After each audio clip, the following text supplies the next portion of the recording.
Oke lur, balik lagi di channel HP Buy. Langsung aja di video kali ini aku mau sharing tipis-tipis sama kalian untuk ngebahas review jujur Itel P40. Ya, ini HP yang bisa aku katakan tuh kayak HP murah tapi wah gitu. HP ini harganya cuma 1,1 juta, tapi punya kelebihan yang bisa dibilang hampir sempurna. Bisa kalian tonton video ini sampai akhir.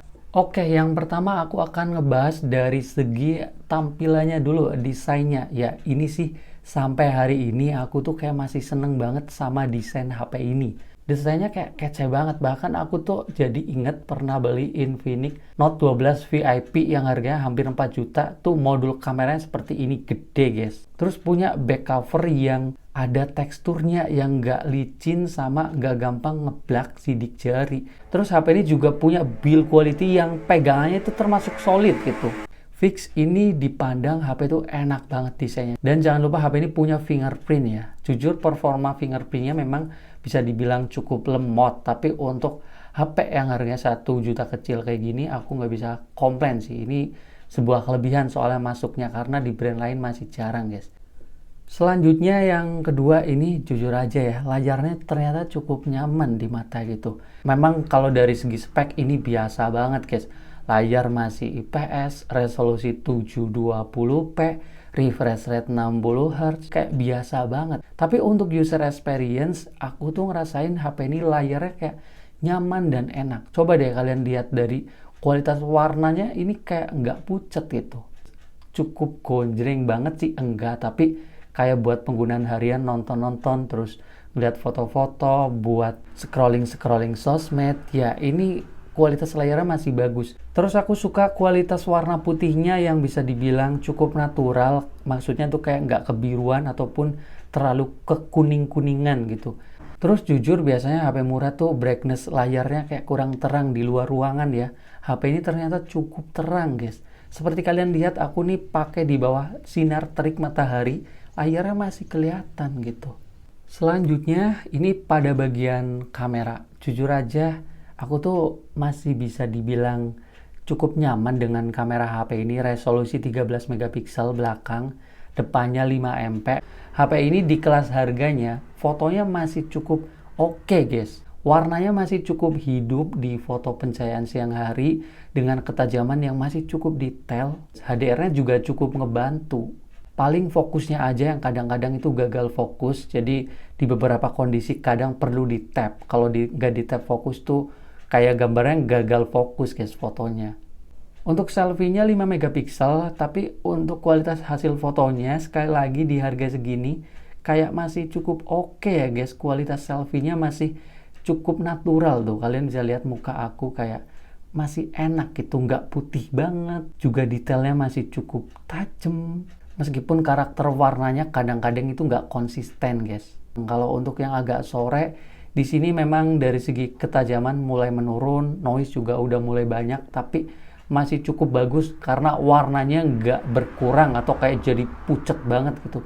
Di sini warnanya masih cukup natural dan gambarnya juga masih cukup terang. Jadi buat penggunaan harian, HP ini foto-fotonya masih kepake. Oke guys, ini hasil video dari Itel P40 di resolusi 1080p 30 fps.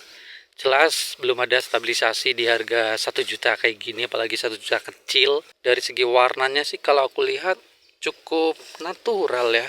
Biasanya tuh HP di harga segini ada yang warnanya tuh kayak dipaksa banget gonjreng, agak lebay jatuhnya, ada juga yang pucet banget. Tapi kalau di sini lebih mendekati biasa-biasa aja sih.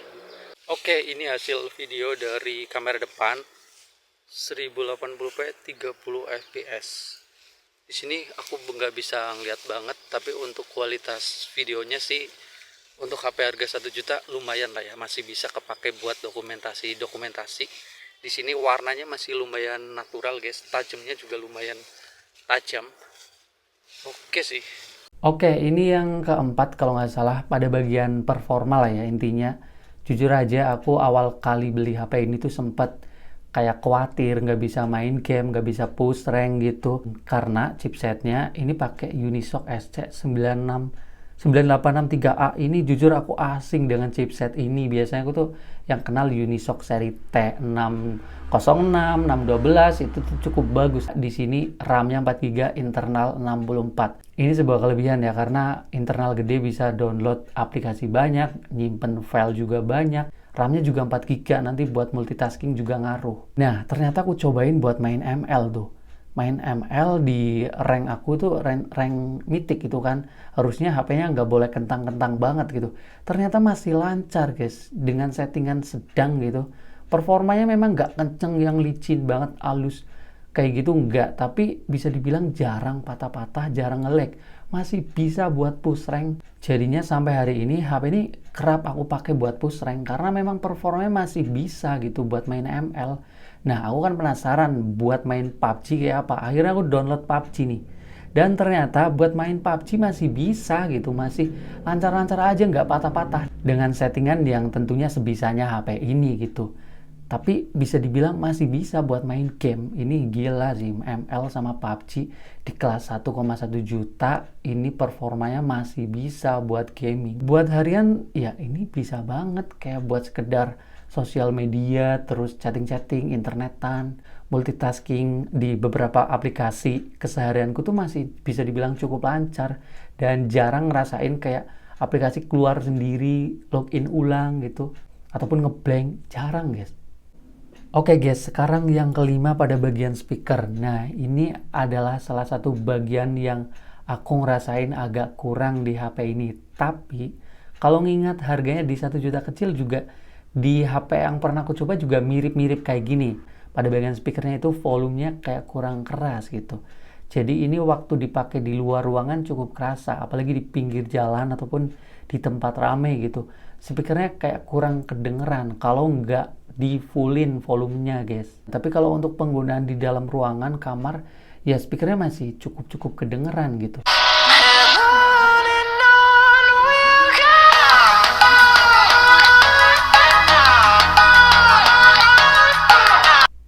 Oke, selanjutnya ini yang terakhir, yang ke-6 adalah 6 adalah dari segi baterainya. Ya, ini jujur aja aku masih bisa dibilang bangga dan senang sama HP ini dari segi kapasitas baterainya aja 6000 mAh. Ini udah tergolong baterai berkapasitas badak ya, karena rata-rata HP zaman sekarang itu baterainya 5000 mAh. Dan terbukti untuk screen on time yang aku dapetin dari baterai 100% ke 9% dari pagi sampai jam 1 malam nih masa pakainya, bisa dapat screen on time, layar menyala penuh total gitu di 8 jam 48 menit.